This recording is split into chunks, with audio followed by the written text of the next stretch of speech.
말씀은 느헤미야 8장입니다. 느헤미야 8장 우리 함께 교독하시겠습니다. 제가 먼저 읽겠습니다. 모든 백성이 한꺼번에 수문 앞 광장에 모였다. 그들은 학자 에스라에게 주님께서 이스라엘에게 명하신 모세의 율법책을 가지고 오라고 청하였다.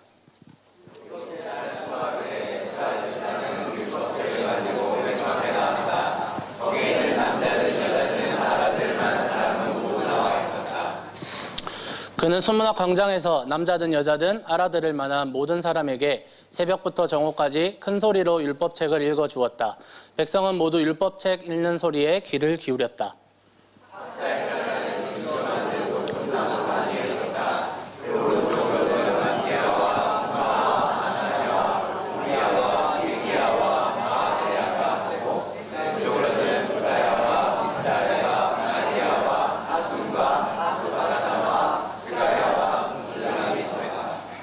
학자 에스라는 높은 단위에 서 있었으므로 백성들은 모두 그가 책 펴는 것을 볼 수 있었다. 에스라가 책을 펴면 백성들은 모두 일어섰다.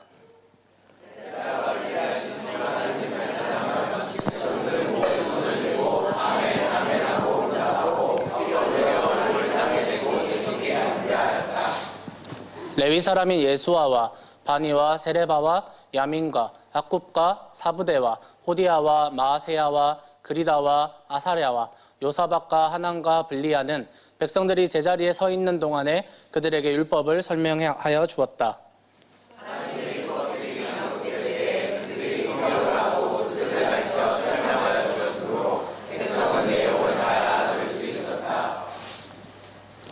백성은 율법의 말씀을 들으면서 모두 울었다.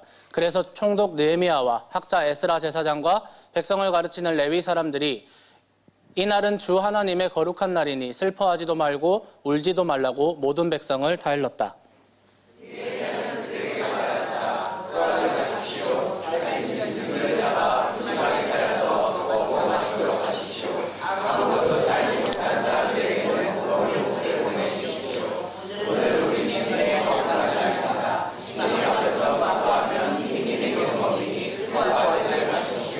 레위 사람들도 모든 백성을 달래면서 오늘은 거룩한 날이니 조용히 하고 슬퍼하지 말라고 다 일렀다.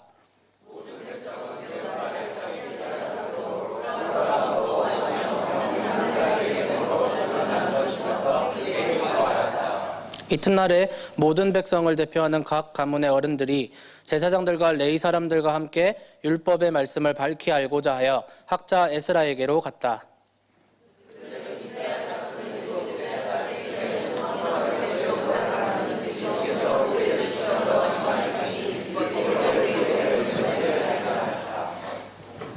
또한 그들은 책에 산으로 가서 올리브나무와 들올리브나무와 소기나무와 종려나무와 참나무의 가지를 꺾어다가 초막을 짓도록 하라는 말이 기록되어 있기 때문에 그 말을 이스라엘 자손이 사는 모든 마을과 예루살렘에 널리 알려야 한다는 것을 알게 되었다.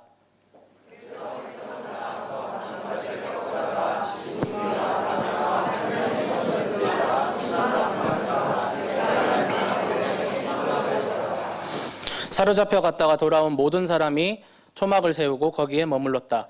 눈의 아들 여호수아 때로부터 그날까지 이렇게 축제를 즐긴 일이 없었으므로 이스라엘 자손은 크게 즐거워하였다.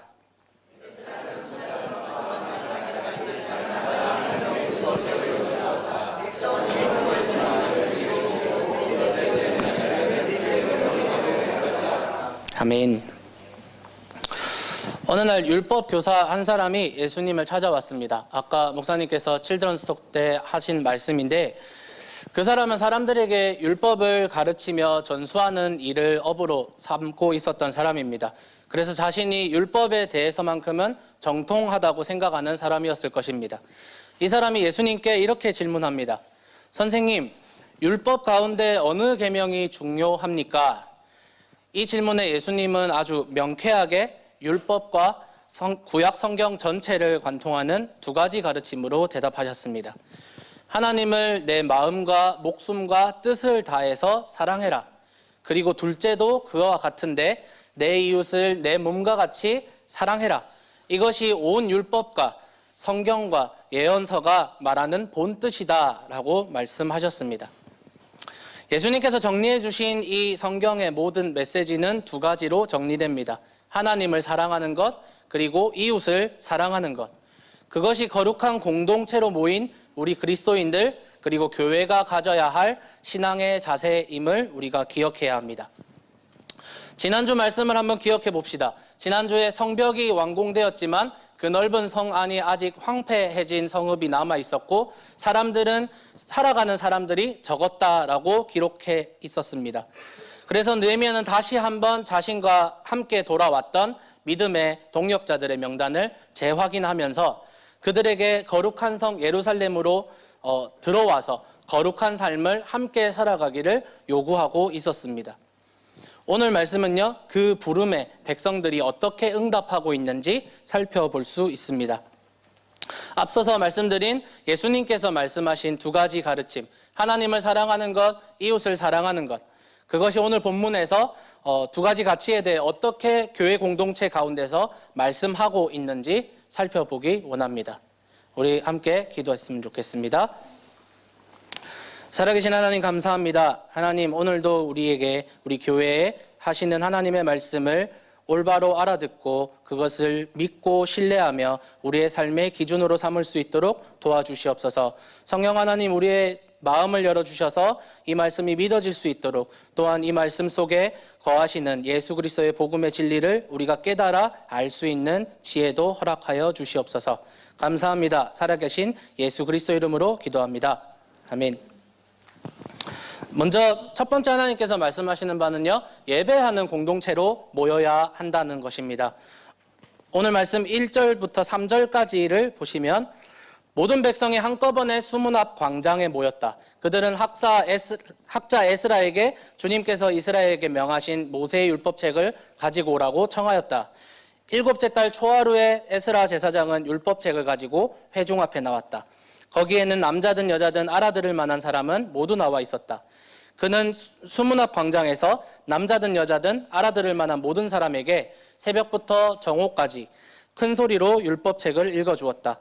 백성은 모두 율법책 읽는 소리에 귀를 기울였다.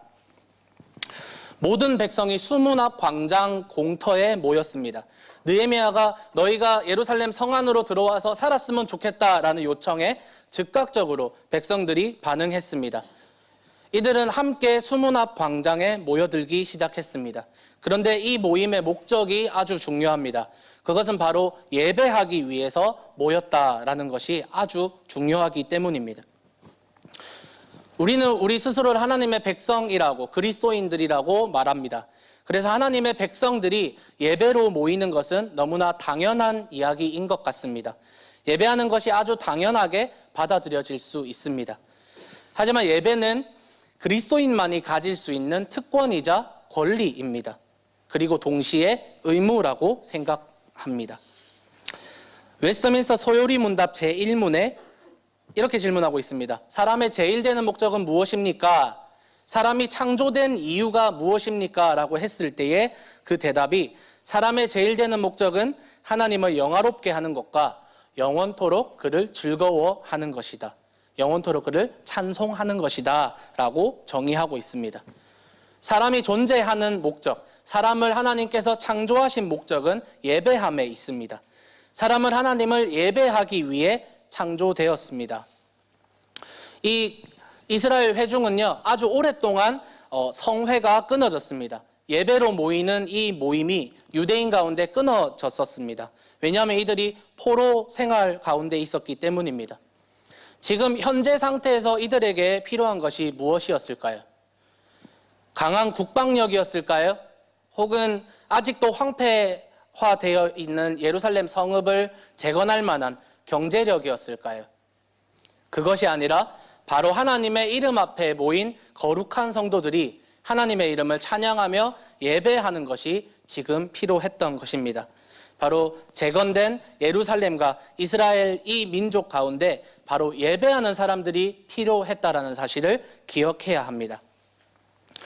따라서 예배로 모이는 것은 우리에게 너무나도 중요합니다. 히브리서 기사는 그래서 이렇게 설명합니다.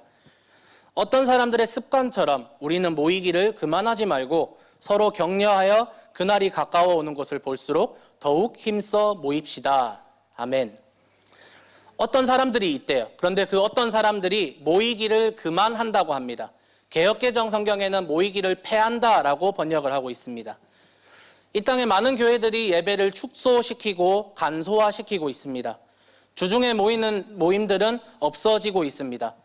저녁 예배가 오후 예배로 바뀌어지고 그마저도 사라지고 있는 추세입니다.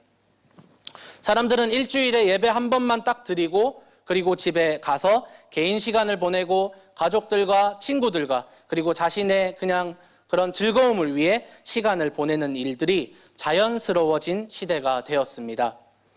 심지어 이런 사람들도 생겼습니다. 주일에 예배 공동체에 나가지 않고 나는 그리스도인이야 라고 하면서 유튜브나 동영상으로 설교를 들으며 나는 오늘 예배를 드렸다라고 말하는 소위 가나안 성도들이 엄청나게 늘어나고 있는 시대입니다. 그렇기 때문에 교회에서 이제 더 이상 예배에 나오십시오, 모임에 참석하십시오 라고 권면하기가 어려운 시대가 되었습니다. 그런데 우리가 생각해 보아야 합니다.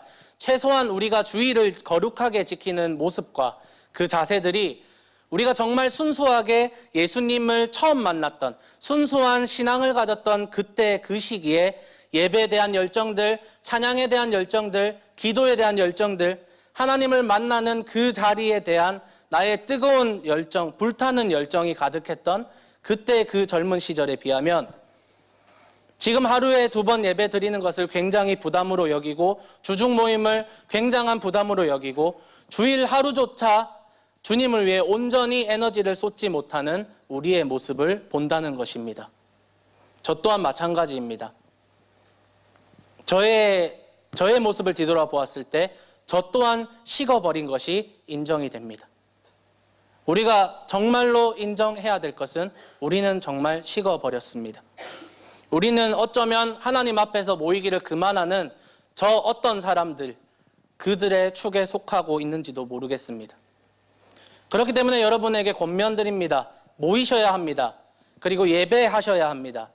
예배는 그리스도인들에게 있어서 호흡입니다. 예배는 우리에게 살아갈 힘을 줍니다. 그리스도인이 예배드리지 않는 사람이라면 일주일 동안 숨을 참은 상태에서 일주일의 삶을 살아가는 것과 마찬가지인 삶을 살아간다는 것입니다. 그래서 여러분 예배하셔야 합니다. 예배로 모이셔야 하고 성회로 모이셔야 합니다. 이 예배에 대해서 조금 더 살펴보자면 2절에서 6절까지 말씀을 보시면 이제 에스라가 높은 단 위에 올라서 말씀을 읽어주는 장면이 나옵니다. 학사이자 제사장인 에스라가 율법책을 들고 회중 앞으로 나와서 그것을 큰 소리로 읽어주었습니다. 말씀 선포가 있었습니다. 예배에 있어서 정말 중요한 것 중 하나는 말씀 선포입니다. 예배란 하나님의 말씀이 내려오고 또한 우리의 찬양이 하나님께 올라가는 쌍방향 커뮤니케이션이라고 생각합니다. 그렇기 때문에 예배에 있어서 정말 중요한 가치 중 하나는 말씀 선포라고 생각합니다. 부끄럽지만 하나님께서 이 강단에 선 저희 목회자들의 입술을 통해서 하나님의 말씀을 선포하게 해주십니다. 오늘 말씀을 보니 에스라를 두고 학사 또는 학자라고 표현하고 있습니다. 제사장이면서 그는 성경에 통달한 성경학자였습니다. 그런 점에서 설교자로서 이 자리에 설 때에 한없이 자가짐과 부끄러움을 느낍니다. 나는 정말로 성경이 그리고 하나님께서 의도하신 바를 하나님께서 말씀하고 싶으신 바를 정말로 잘 알고서 말씀을 선포하고 있는가? 나는 하나님이 말씀하시는 바를 회중에게 그대로 전달하고 있는가? 이 설교가 나의 말이 되지는 않는가? 이것이 정말 하나님의 말씀으로 선포되고 있는가? 설교를 준비하면서 때로는 너무나 부끄러운 감정이 찾아올 때가 있습니다. 그럼에도 불구하고 담대히 이렇게 전해야 하는 것은, 그리고 전할 수 있는 것은 이것이 저의 말이 아니라 살아계신 하나님의 말씀이기 때문입니다. 제가 하고 싶은 말을 하는 시간이 아니기 때문입니다. 듣기 좋은 덕담을 하고 모든 것이 잘 될 것이라고, 하나님의 축복이라고, 돈을 많이 벌고 행복하십시오, 하나님의 축복입니다, 복을 누리십시오, 이러한 말들을 하는 시간이 아니기 때문입니다. 하나님의 말씀이 우리에게 선포되는 시간이기 때문입니다. 그래서 부끄러운 모습이지만 한자 한자 준비하여서 한자 한자 담대히 선포하기를 원합니다. 이것을 하나님의 말씀으로 받아들이시기를 축복합니다. 7절 8절 말씀입니다. 7절 8절 말씀을 보시면요. 죄송한데 7절 좀 찾아주셔서 띄워주세요. 7절 8절 제가 읽어드리겠습니다. 레위 사람인 예수아와 바니와 세레바와 야민과 악굽과 사부대와 호디아와 마아세아와 그리다와 아사랴와 요사박과 하난과 블라야는 백성들이 제자리에 서 있는 동안에 그들에게 율법을 설명하여 주었다. 하나님의 율법책이 낭독될 때에 그들이 통역을 하고 뜻을 밝혀 설명하여 주었으므로 백성은 내용을 잘 알아들을 수 있었다. 아멘. 레위인들이 에스라가 성경 말씀을 선포할 때에 백성 가운데에 서서 백성들에게 그 말씀이 어떠한 말인지 통역을 해주며 해석을 해주었다라고 설명하고 있습니다. 이 백성들이 포로에서 페르시아에서 돌아온 포로들이었기 때문에 이 사람들은 히브리어보다 페르시아에서 사용하였던 아람어가 더 능숙했던 사람들입니다. 이들이 통역을 해주고 생소한 말씀이나 명령들, 율법들은 해석을 해주면서 설명을 해주는 모습을 우리가 발견할 수 있습니다. 교회사 학자들은요, 중세교회가 타락해버린 여러 이유 중 하나로 언어의 문제를 지적합니다. 당시 성경이 로마의 언어인 라틴어로 기록이 되어 있었고 라틴어로 신부가 설교를 하고 있었습니다. 그런데 그 시기에는 이미 로마가 거의 쇠퇴하던 시기였기 때문에 로마의 언어였던 라틴어는 죽은 언어였습니다. 로마로부터 독립하고 떨어져 나온 여러 국가들, 예를 들면 독일이나 프랑스나 스위스 이러한 나라들은 자기들 나라의 말이 있었던 것입니다. 그런데 이 시기에 신부들이 라틴어로 된 성경을 읽어주고 라틴어로 된 설교를 할 때에 이 사람들은 도무지 그 사람이 무슨 말을 하는지 이해할 수조차 없었던 것입니다. 창세기 본문을 읽고 창세기를 설교하는 것이 아니라 자신이 아침밥으로 먹은 메뉴를 라틴어로 말하여도 그 사람들은 알아들을 수 없었습니다. 마치 우리가 예를 들면 이곳에 원주민의 언어를 모르지 않습니까? 그 사람들이 무슨 말을 하든지 예수를 전하는지 이 사람들이 욕을 하는지 우리는 알 길이 없습니다. 중세교회의 상황이 그랬던 것입니다. 이 사람들이 성경을 개인적으로 소유하는 것조차 불법으로 규정되던 시기였습니다. 라틴어를 들어도 이해할 수조차 없는 사람들이 과연 교회에 가서 복음을 들을 수 있었을까? 과연 어떤 하나님을, 어떤 예수님을 이 사람들이 믿었을까? 그래서 제가 다녔던 고신대학교 교회사 교수님들은 정말 과장을 하자면 중세교회 때 구원받은 사람이 정말 단 한 사람도 없었을 수도 있다라는 과장을 하셨습니다. 마찬가지로 우리에게 언어가 참 중요합니다. 언어의 문제, 자녀를 바라볼 때 언어가 참 중요합니다. 이들에게도 마찬가지였던 것입니다.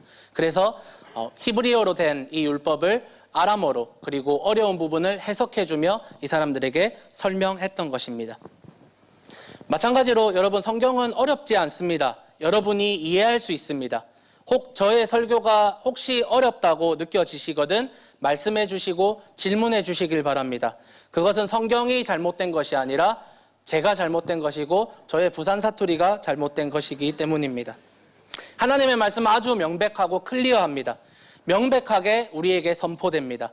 이것은 하라, 하지 말라가 분명하게 드러나며 구원의 길이 예수 그리스도 한 분으로 정확하게 우리에게 제시됩니다. 이 말씀을 사람의 말이나 사람의 글이 아니라 하나님으로, 하나님의 말씀으로 살아서 지금도 우리 가운데 역사하시는 하나님의 말씀으로 받아들이시기를 축복합니다. 에스라가 하나님의 말씀을 선포할 때 회중들의 반응이 아주 뜨겁습니다. 아멘, 아멘 하며 주님께 찬양하며 경배하였습니다. 그리고 말씀 선포가 끝난 이후 그 다음 날에도 하나님의 말씀에 대한 갈망은, 그 목마름은 지속되었습니다. 13절 말씀을 보시면요, 우리 13절, 14절, 15절 우리 한 목소리로 함께 읽겠습니다. 시작.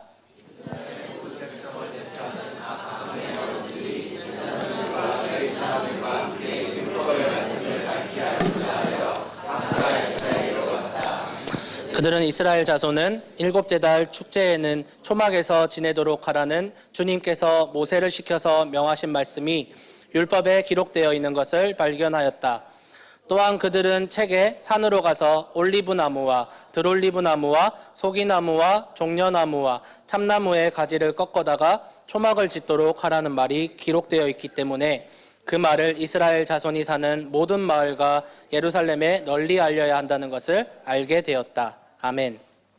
지도자들은 성회가 끝난 이 예배가 끝난 다음 날 에스라에게 찾아갑니다. 왜냐하면 하나님의 말씀을 밝히 알고 싶었기 때문입니다. 하나님을 더 알고 싶었기 때문입니다. 에스라가 선포하는 이 말씀 가운데 이 사람들은 이것이 진리이구나. 그 말씀 가운데 보화를 발견하였기 때문입니다.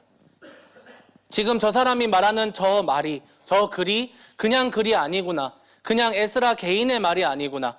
이것은 살아계신 하나님의 말씀이구나. 지도자들은 느꼈던 것입니다. 말씀에 대한 반응은 이렇습니다. 하나님을 더 알고 싶고요. 하나님을 더 묵상하고 싶고요. 하나님께서 어떤 분이신지, 하나님께서 어떤 위대한 일을 우리에게 행하셨는지 그에 대해 알 수 있는 것들은 다 알고 싶어 하는 감정이 생겨난다라는 것입니다. 사랑하는 사람이 생기면 연애를 할 때 그 사람이 어떤 사람인지 궁금해집니다. 그래서 그 사람의 말을 경청하고 그 사람의 말을 들으면 기분이 좋아집니다. 성경 말씀은 하나님께서 자신을 계시하신 글입니다. 그렇기 때문에 하나님은 자신을 우리에게 소개하고 계십니다. 우리가 말씀을 묵상하며 말씀을 알아갈 때에 우리는 우리가 사랑한다라고 고백하는 하나님을 하나님이 이런 분이구나. 하나님이 나를 위해 이러한 일을 행하셨구나. 그것을 깨닫고 알 수 있는 것입니다. 그래서 호세아 선지자는 여호와를 알자, 힘써 여호와를 알자라고 말했던 것입니다. 그래서 동일하게 우리에게도 요청됩니다. 하나님을 힘써 알아가시기를 소망합니다. 하나님을 힘써 알아가는 교회가 되기를 예수 그리스도 이름으로 축복합니다. 저는 때때로 성경 말씀을 요리하는 것으로 비유할 때가 있습니다. 인류 셰프, 7성급 호텔에서 일하는 헤드 셰프가 하는 요리는 아주 맛있습니다. 그런데 우리가 때로 밤 11시에 TV를 보다가 드라마 주인공이 라면을 먹는 장면이 나오면 어김없이 부엌으로 가서 라면을 끓여 먹습니다. 네, 저만 그런 것 같습니다. 네.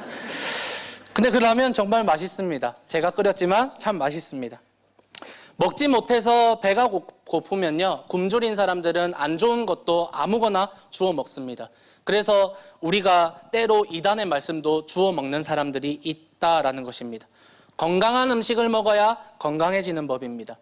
좋은 셰프가 요리해주는 음식도 좋지만 스스로 우리가 집밥을 만들어 먹고 건강식을 챙겨 먹듯이 우리는 스스로 성경을 요리하고 그것을 음미하고 묵상하는 법을 배워야 합니다. 성경을 요리하는 것은 신학교에서만 가르쳐주는 것이 아닙니다. 그런 의미에서 성령 하나님은요, 가장 위대한 성경 교사이십니다. 아멘 하십니까? 성경이 무엇을 의미하는지, 이 가운데서 진리가 무엇인지 성령 하나님이 우리 가운데 가장 잘 알려주시기 때문입니다. 거기에서 교육자들이 그리고 리더들이 함께 도우면 정말 좋을 것입니다. 그렇기 때문에 성경을 요리하는 방법을 배우고 싶으십니까? 그렇다면 성경 공부반에 성실히 참여해 주십시오.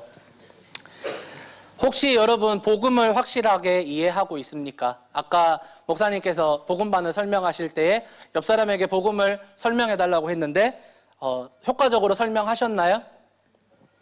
그렇지 못했다면 복음반에 참여해 주십시오. 하나님을 알며 더 나아가서 하나님의 말씀이 우리의 지식적인 면만 채우는 것이 아니라 이 말씀의 일곱째 달 축제에는 초막을 지어서 살아야 하는구나. 이 사람들이 깨닫고 직접 산으로 가서 나무를 깎아서 초막을 짓고 그리고 이것을 모르는 사람들에게 이 사실을 알렸던 것처럼 말씀을 실천하시고 우리가 아는 복음의 진리를 그 사실을 모르는 사람들에게 빨리 알려주셔야 합니다. 그것이 바로 하나님을 사랑하며 예배하는 사람의 태도이자 믿음의 삶입니다. 두 번째입니다. 두 번째는 온 마음을 사용해서 하나님을 예배해야 합니다. 지도자들은 오늘 본문에서 회중들에게 슬퍼하지 말고 기뻐하라고 선포합니다. 지금 현재 상황은 일곱째 달 초하루라고 말합니다. 이날은 나팔절이라는 이스라엘의 큰 절기 중 하나입니다.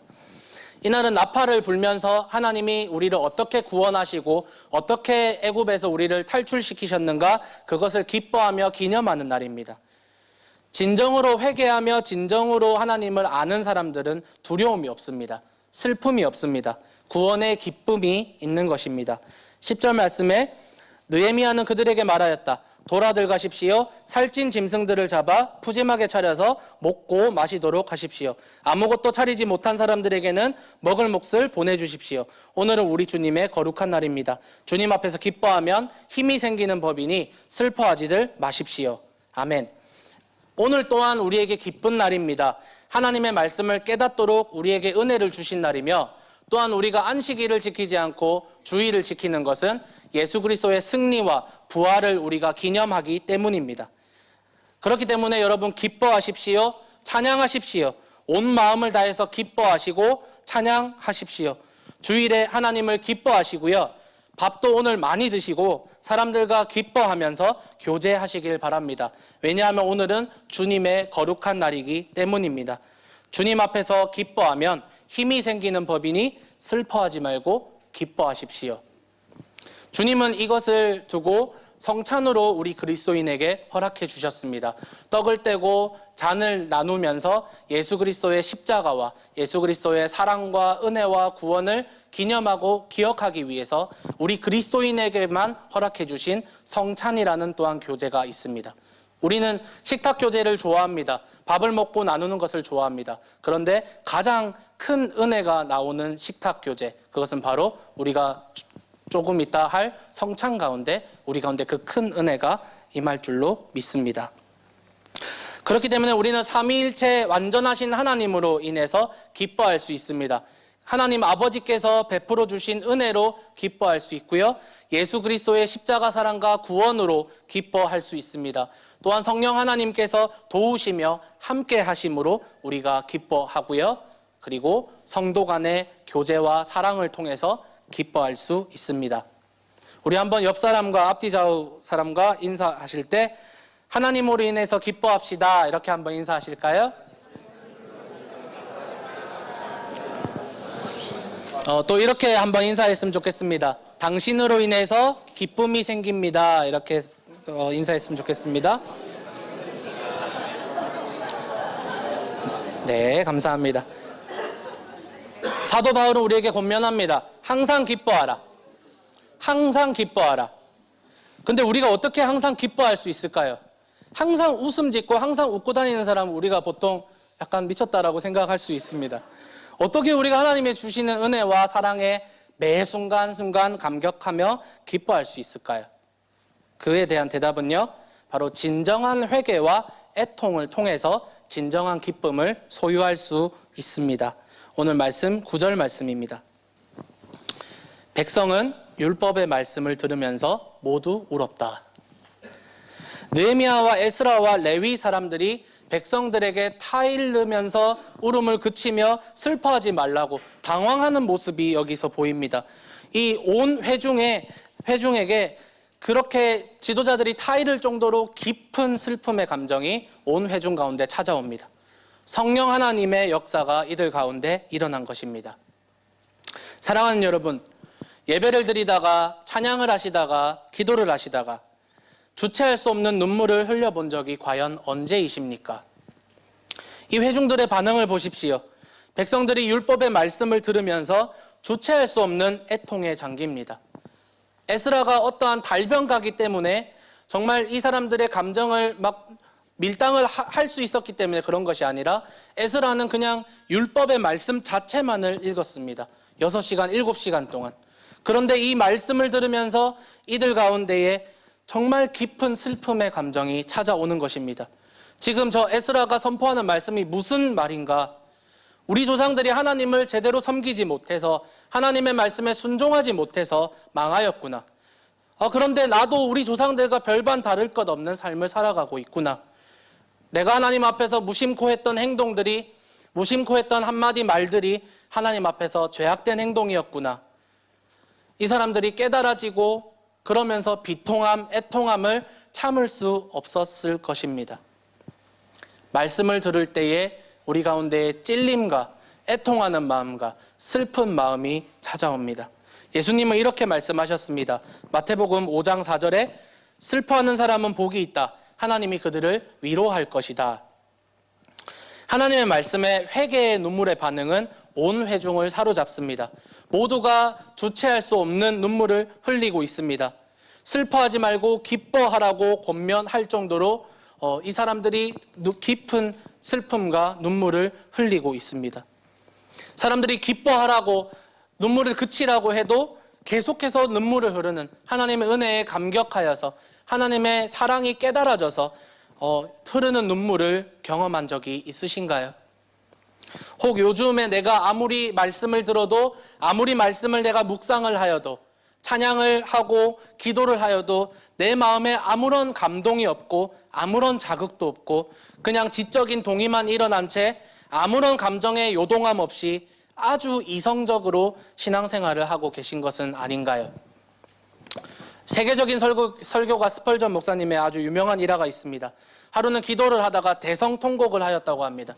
그래서 그 부인 되시는 사모님께서 오늘은 왜 이렇게 눈물을 많이 흘리면서 기도를 합니까? 라고 물으니까 스펄전 목사님이 오늘 십자가를 보았는데 아무런 감정도 들지 않았습니다.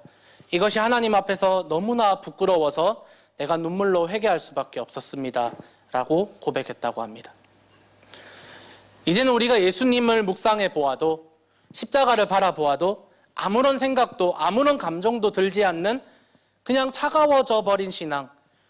말씀을 들을 때 하나님께서 저렇게 말씀하셨지, 느헤미야가 열심히 고생을 했지, 그냥 지적인 동의만, 그냥 지식적인 면만 채워진 채 차가워져 버린 신앙.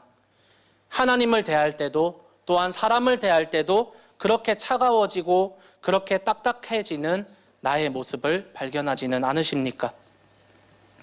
이것이 감정적으로 신앙생활을 하라는 말은 아닙니다. 하지만 하나님을 정말 열정적으로 바지가 벗겨지는 것도 모르고 찬양하였던 다윗의 모습을 한번 생각해 보십시오. 하나님 말씀에 지금 눈물을 흘리며 반응했던 온 회중들의 모습을 보십시오. 이것은 감정적인 것이 아니라 온 마음을 다해서 나의 감정을 다하여서 뜻을 다하여서 목숨을 다하여서 하나님을 사랑하라고 하는 것입니다. 머리로만 하는 신앙이 아니라 우리의 모든 마음과 감정과 모든 눈물을 하나님 앞에 쏟아내야 합니다. 하나님 앞에 우리의 모든 슬픔과 감정을 돌려드려야 함을 의미합니다. 특히나 유대인들은 감정을 주체할 수 없을 때에 특히나 자신에게 혹은 그 공동체에서 죄악을 발견했을 때에 옷을 찢으며 부르짖는 문화가 있었습니다. 그래서 외적으로 보았을 때 옷을 찢는 행위들 혹은 말씀을 들을 때 눈물을 쏟고 그렇게 부르짖는 그 행위들, 그러한 사람들이 좋은 신앙을 가진 사람들인가? 단호하게 말하지만 그것이 아닙니다. 요엘서 2장 12절에 보시면요, 지금이라도 너희는 진심으로 회개하여라. 나 주가 말한다. 금식하고 통곡하고 슬퍼하면서 나에게로 돌아오너라.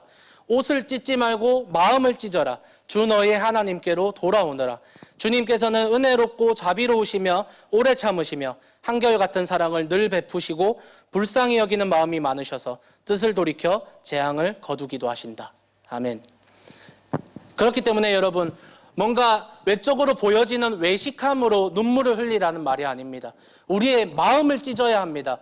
우리의 옷을 찢고 일부러 눈물을 흘리고 감정적으로 사람들에게 보여지면서 저 사람은 신앙이 좋구나라는 것을 증명하라는 것이 아니라 하나님 앞에서 애통하는 마음으로 마음을 찢으면서 하나님께로 돌이키라는 말입니다. 말씀이 여러분의 머리와 여러분의 마음을 때릴 때에 눈에서 흐르는 그 눈물만이 아니라 마음에서 울고 그 마음에서 깊이 슬퍼하시면서 하나님 앞에 회개하시면서 그래서 하나님 앞에 진정으로 돌아오는 그러한 애통을 느끼시길 바랍니다. 예수님의 말씀대로 슬퍼하는 사람은 하나님의 위로를 얻는다라고 하였습니다. 하나님의 위로가 필요한 사람들이 많습니다. 그 위로는 슬퍼하는 사람에게, 하나님의 말씀에 진정으로 애통하는 사람에게 하나님의 위로가 찾아올 것입니다. 그래서 더 나아가 하나님의 아버지의 은혜와 예수 그리스도의 구원과 성령 하나님의 도우심을 매 순간 느끼며 감사하며 진정으로 기뻐하며 사랑으로 살아가는 우리 교회 성도님들 되시기를 예수님의 이름으로 축복합니다. 마지막입니다. 이웃을 내 몸과 같이 사랑해야 합니다. 느헤미야와 지도자들이 백성들에게 타이르면서 기뻐하고 살진 짐승을 잡아서 먹고 마시면서 기뻐하라라고 말씀하였습니다. 그러면서 이들에게 권면하기를 아무것도 차리지 못한 사람들에게는 먹을 몫을 주십시오. 가난한 자들을 도우라라는 것입니다. 그래서 모든 백성은 배운 바를 밝히 깨달았으므로 돌아가서 먹고 마시며 없는 사람들에게는 먹을 것을 나누어 주면서 크게 기뻐하였다라고 고백합니다. 기쁨을 누리는 이 축제 가운데, 기뻐해야 될 하나님의 성회 가운데 그 누구 하나도 소외되는 사람 없도록 특별히 하나님께서 지시하십니다. 모든 사람을 하나하나 레위인들과 지도자들이 달래주고요, 기뻐할 수 있도록 위로하고 격려해 줍니다. 그리고 이 축제 기간 동안 잘 먹으라고 권면하며 혹 가난한 자들, 혹은 몸이 아픈 자들, 갖가지 이유나 상황으로 인해서 아무것도 차리지 못하고 그런 상황 가운데 있는 사람들에게 찾아가서 먹을 몫을 나누어 주라라고 권면하고 있습니다. 주일은 기뻐하는 날입니다. 오늘은 특별히 세례도 있었고요, 정교인 서약도 있었고 성찬도 있는 아주 기쁜 날입니다. 그런데 우리만 기뻐할 것이 아니라 아직도 그 슬픔이 해결되지 못한 사람들, 아직도 슬픔 가운데 감정의 동요가 너무 커서 혹은 어려움이 너무 커서 슬픔이 끊어지지 못한 채 그 사람들, 슬픔이 나의 발목을 잡고 있는 그러한 사람들에게 찾아가서 위로하고 권면하고 기도해 주시면서 또한 가난한 자들, 차리지 못한 사람들에게 먹을 몫을 나누어 주며 빵을 나누어 주며 그러한 사랑 가운데 거하라라는 것입니다. 우리 주위에 어려움 당한 사람들이 많습니다. 아직도 그들은 하나님의 위로가 필요합니다. 그들의 상황은 그들을 충분히 어렵게 만들고 슬프게 만듭니다. 그때에 우리가 찾아가야 합니다. 위로해야 합니다. 그들의 손을 잡아주시고요, 그들에게 없는 것들, 마음이 없다면 위로를 해주시고요, 돈이 없다면 돈으로, 밥으로, 빵으로 그들을 섬겨주시면서 위로하시면서 또한 더욱더 소중한 것은 예수 그리스도의 복음과 그 진리를 그들에게 알려주십시오. 그것이 바로 실제적인 위로입니다. 가난한 자들을 돕고 배고픈 자들에게 빵을 건네주십시오. 마찬가지로 우리 교회만 풍성하게, 우리 교회만 기쁘게 행복하게 살아가는 것이 아니라 이 기쁜 소식을 세상으로 가지고 나아가야 합니다. 사랑하고 정말 존경하는 19명의 선교팀원들이 인도네시아에 다녀왔습니다. 이 말씀이 생각났습니다. 이사야서 52장 7절 말씀에 좋은 소식을 전하며 평화를 공포하며 복된 소식을 가져오며 구원을 공포하며 시온을 향하여 이르기를 내 하나님이 통치하신다 하는 자의 산을 넘는 발이 어찌 그리 아름다운가. 복음을 들고 산을 넘고 물을 건너서 저 멀리 인도네시아까지 간 그들의 발걸음이 얼마나 아름답습니까? 아직도 그곳에서 예수 그리스도를 모르는 사람들이 있습니다. 그들에게 복음을 전하고 왔습니다. 직접적으로 무슬림들이기 때문에 예수 믿으세요라고 전할 수 없었겠지만 그들이 준비했던 그 복음의 메시지를 아주 그들이 조금이라도 알 수 있도록 열심으로 증거하였을 것입니다. 이웃사랑의 끝은 복음 전파입니다. 여러분의 이웃을 여러분의 몸과 같이 사랑하라고 하신 그 말씀의 끝은, 그 열매는 복음 전파가 되어야 합니다. 가난한 지역에 빵을 나눠주고 우물을 파주는 일들, 이 일들 가운데 복음 전도가, 복음에 대한 목적이 상실된 채 우물만 파주고 빵만 주는 이것은 자선이지 선교가 아니라 복음 전도가 아닙니다. 사랑하시고 또한 권면하시고 떡을 떼고 나누며 서로 사랑하며 위로하며 그리고 복음을 전하며 하나님의 위로와 또한 예수 그리스도의 승리하심을 여러분이 함께 전할 때에 그곳에 하나님의 나라가 임하게 될 줄로 믿습니다. 말씀을 정리하겠습니다. 사랑하는 성도 여러분, 한국 교회뿐만 아니라 세계 교회들이, 지도자들이 흔들리고 그리고 그리스도인들이 흔들리고 교회가 하나님 나라의 성경적인 가치관으로 나아가기보다는 세상의 가치관을 잡고 세상의 가치관을 따라가는 그러한 시대가 되었습니다. 그 이유를 여러 가지로 들 수 있겠지만 교회 공동체가 예배 공동체가 되지 못하고 그저 커뮤니티 정도로 전락하게 된다면 그때부터 교회는 교회로서의 기능을 상실하게 될 것입니다. 모였을 때에 어떻게 하면 돈을 벌 수 있을까? 어느 지역이 땅값이 올랐다던데 비결이 뭐예요? 이러한 질문들을 서슴없이 하면서 이러한 모임들만 모여지게 될 때 교회 공동체는 그 힘을 상실하게 될 것입니다. 우리 교회는 하나님을 영과 진리로 진정으로 예배하는 예배 공동체가 되기를 소망하며 축복합니다. 또한 예배 시간에만, 지금 이 시간에만 예배하는 것이 아니라 여러분이 식사를 할 때에도, 또한 사람들과 교제할 때에도, 설거지를 할 때에도, 청소를 할 때에도, 찬양팀을 하고 설교 준비를 하고, 그리고 또한 세상에 나아가서 학교에서 공부를 하고 직장에서 일을 하며 가정에서 또한 가정생활을 할 때에, 그때에 우리 교회 성도님들이 하는 모든 보통의 일상들 가운데서 예배함이 묻어났으면 좋겠습니다. 여러분의 모든 삶이 예배하는 삶이 되기를 소망합니다.